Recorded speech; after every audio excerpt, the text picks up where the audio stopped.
સરસ મજાનો લગ્નમાં બેઠા હોય એવો મંડપ, ચા પાણી પણ માગો ત્યાં તૈયાર. લગ્નમાં એવું છે ફોટો પછી અહીં શિક્ષણ નિમિત્તે મળ્યા છે. દરેક સમાજને એનો કાર્ય કરતા આગેવાન એ જે સમાજ પાસે હોય લાંબા ગાળે એ આખો સમાજ સુખી થાય. તમે બનાસકાંઠામાં છેલ્લો જિલ્લો, એમાં આ વિસ્તાર તો નવાબશાહી, એમાં આગેવાન જે અહીં સંસ્થાના આગેવાનો વિચારશો કે આપણે આવું કરવું, ડામરા દિલ કાંજીભાઈને વિચારશો કે આપણે ગાંધીનગરમાં કરવું, સમાજના કાર્યકર્તા વિચાર. એ વિચાર ભલે મોટો આવ્યો પણ આવ્યો. અહીં ગલબાભાઈ હતા,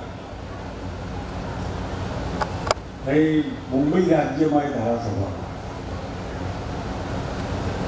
બાજુમાં મહેસાણામાં માનસિંહભાઈ ચૌધરી, આણંદમાં પહેલી અમૂલ ડેરી, પૂર્ય દલે ત્રિભુવનભાઈ પટેલ. જો ગલબાભાઈને વિચાર આવ્યો તો આપણને કેમ વિચાર નહીં આવ્યો પડે આપણે બી આવી ડેરી કરીએ? માનસિંહભાઈને વિચાર આવ્યો કે શાળામાં, ત્યાં કેમ કોઈને વિચાર નહીં આવ્યો? ગુજરાતમાં લગભગ રજવાડા તો 224-25 જેટલા રજવાડા હતા આના મોટા. એમને કોઈને કેમ આવો વિચાર નહીં આવ્યો? આના મૂળમાં જે ગઈકાલે હતું કે આપણે શું, આપણે ક્યાં ભણવું છે એમાં, એ સમજણ. અને જેને નહોતું, અંગ્રેજીમાં હેઝ નોટ એને કહે છે, નથી, એમના આગેવાનોની સમજણ. એ દાખલા જોવા જોઈએ. અહીં નટુભાને શિક્ષણમાં આવું ડોનેશન અપાય એવું મારા ખ્યાલથી આનંદનાથજીએ ખાસ એમને હરિદ્વાર આવ્યા ત્યારે વાત કરી. મેં તો ખાલી બધા એકડા ભેગા કરવાનું કીધેલું. 1 કરોડ અને 11 લાખ વાળા એકડા એ એક રાજકારણમાં તો વારસામાં હોય છે. ગુલાબસિંહને વારસામાં મળ્યું, પણ સંન્યાસ વારસામાં મળે એવું ખરું? રૂપકનાથજીને સંન્યાસ વારસામાં મળ્યું. રાજકારણમાં તો થોડું આડું અવળું હાલે, પણ ભગવા કપડાં પહેર્યા પછી બહુ કાઠું પડતું હશે. એટલે એ સમાજમાં જે આજે વિચાર આવ્યો, એ વિચાર એટલો મોડો વિચાર આવ્યો, ભલે મોડો ભલે આવ્યો કે હરીફાઈમાં કે પહેલો દોડે માણસ 5 કિલોમીટરની રેસ હોય ને તક મળી જાય પછી બીજા, તમે ગમે એટલું દોડો, તો પણ જે સમાજ ગઈકાલે જેની પાસે નહોતું એની આખો ઉઘડી સમાજ ન ચાલે. એ મહેસાણાના કલવા પટેલ હોય, સૌરાષ્ટ્રના ખોડલધામમાં લેવા પટેલ હોય, કે ચૌધરી સમાજ ગલબાભાઈ હોય કે માનસિંહભાઈ હોય. દાખલો એટલા માટે કે 47 પહેલા ને 47 પછી બહુ લાંબુ નથી. ચૌધરી સમાજ તો એ હમણાં સુધી એના મૂળમાં જે સમાજના સમજદાર આગેવાનોએ જે વિચાર કર્યો, અને વિચારમાં એમને શૈક્ષણિક સંસ્થામાં, અને સ્કીલ કહેવાય કેળવણી, એ જ કામમાં આવવાનું છે. અને એ કામમાં આવવા માટે હમણાં વડોદરામાં સરદાર ધામમાં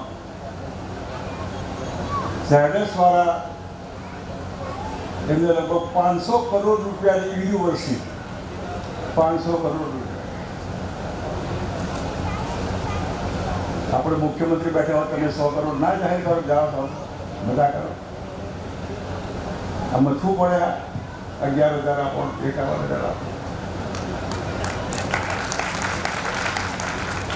એ જે તે વખતે 47 પછીની મહેનત,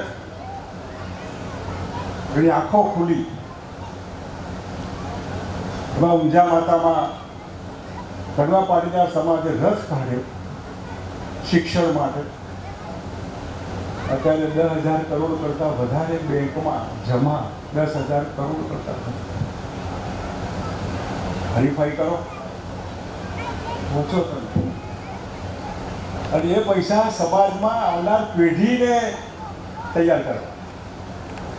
એ સમાજ પાસે આખા ગુજરાતના કડવા પટેલ કયા ગામમાં કેટલા શું કરે છે એની વિગત એમને ઊંઝાની કોમ્પ્યુટરમાં મળશે. એમાંથી આપણે શીખ્યા આ 500 કરોડ, 200 દીકરીઓ સરદાર ધામ. આપણા સમાજની દીકરીઓ હોય તો કહેજો એમને કે આપણે રાખશે. 200 દીકરીઓ દત્તક લીધી કે યુપીએસસી થાય ત્યાં સુધી તમામ ખર્ચો સંસ્થા કરશે. અને સમજાવો કે 200 દીકરીઓમાં 50મી યુપીએસસી થશે. સલામતા આપણે આગળ કલેક્ટર, આઈપીએસ, ડીએસપી. એ ત્યાં સુધી ભૂખ ન ઉઘરે. એટલે ભૂખ એટલી મોડી ઉઘરે કે પછી તો ઉઘરે તો એ ન ઉઘરે તો. આ હું એટલા માટે દાખલો આપું છું કે જે કોમ્પિટિશનમાં 500 કરોડની યુનિવર્સિટી આમ ગમત, અને ભીખુ સુભી કહે કે પેલું અમારે તૈયારી કરીએ છે, શું કરીએ? તો ચાલુ કરજો, ખુશી તો કહેજો, પતી જશે. પણ એ ક્યાં, અને 500 કરોડ ક્યાં? તમારું બજેટ 50 કરોડનું છે, 50 કરોડ નહીં હોય, પેલું 500 કરોડ, આમ એક 500 કરોડ. એ બધામાં તમારી પાસે આજે શું છે હાલ? આ સમાજ કેમ તાકાતવાળા થતો? શાસનની તાકાતથી, સત્તાની તાકાતથી. પાવર, સત્તા, એનાથી પાવર આવ્યો. અહીં જે પાવર હતો કાળામાં, હમણાં તરવાર, એ પાવર જતો રહ્યો. આજે જે પાવર હતો, તાકાત, એ ગઈ. હવે તમારો ઉપયોગ ક્યાં છે? કઈ લડાઈમાં, કયા યુદ્ધમાં તમને મોકલવાના છે? અને જે કોમ્પિટિશનમાં એને લાગ્યું તો આજે સરદાર ધામમાંથી 40-50 યુપીએસસી દર વર્ષે, યુપીએસસી 40-50 દર વર્ષે આપણો વધવાનો. અને તાકાતથી બધી તાકાત, ઉદ્યોગો, સત્તા, સામાજિક, કોઓપરેટિવ, ડેરી, એપીએમસી, બેન્કો કોઓપરેટિવ. તમે સમજાવો કે આ તમે ક્યાં અને કેમ નહીં? આમાં રાજકારણ ના હોય, ભાજપ કોંગ્રેસ ચલા કરવા, મેં તો બધું જોઈ લીધું છે. આમાં પક્ષો ના હોય. ગરબાભાઈ કોઈ પક્ષ જોઈ ગયા હતા કે માનસિંહભાઈ ચૌધરીએ પક્ષ જોયેલો, અમે કોઈ પક્ષ જોઈને આમાં પડ્યા હતા. તો માધ્યમ હોય. પણ જે સમજદાર કાર્યકર્તાને જે સમજણ હોય કે ભાઈ આ મારે આમનો હાથ ચાલવાનો છે, આ નથી સમજતા, મારે સમજાવવા. અને ન સમજે તો ઘણી બધો ઈશારો હોય. લોકશાહીમાં તો આવું ન કહેવાય, આની કથા ન કરાય. એ ઈશારો આપણે નથી સમજતા, આપણે નથી ખબર પણ નથી. આપણે શું કરવું? જો તમે સત્તાનું સાધન, ધારાસભ્ય, એમપી, મંત્રીઓ, મુખ્યમંત્રી, વડાપ્રધાન, એ સત્તાના કેન્દ્રો છે. એ ઈશારો ખાલી પૂરતો હોય. હવે આપણે તો બહુ સત્તા ભોગવી, આખી જિંદગી બધી મજા કરી. હવે જેને ભોગવો તો ફરિયાદ નહીં કરવાની. મરી ગયા, પોલીસ કાંતો સાંભળતો નથી, કમ્પાઉન્ડ વોલ બાકી છે ને કોઈ રાજ્યસભાનો MP હોય મદદ કરે તો સારું, આવું નહીં કહેવાય. તમે ધારો બધું કરી શકો, પણ ધારવું જ નથી. આપણે નહીં ધારવાનું. અને મારે શું બાકી રહી ગયું, પણ સમજાવો તમે. મુખ્યમંત્રી મેં કીધું કે આપણે બેઠા હોય તો મારે બેહવું છે. ના, બેઠાનો કરંટ કેટલો હતો? ખાલી ગમતમાં બેઠા 1 વર્ષ, મજાકમાં. એનો કરંટ ખાલી રાધનપુર નહોતું, આખા ગુજરાતમાં બધે. એ કરંટ કોઈ એક સમાજ માટે નહીં, એ સમાજ આખો સમાજ એક કરંટમાં, પણ બીજો સમાજ એનાથી દુઃખી એવું નહીં. આપણો કોમવાદ ક્યારે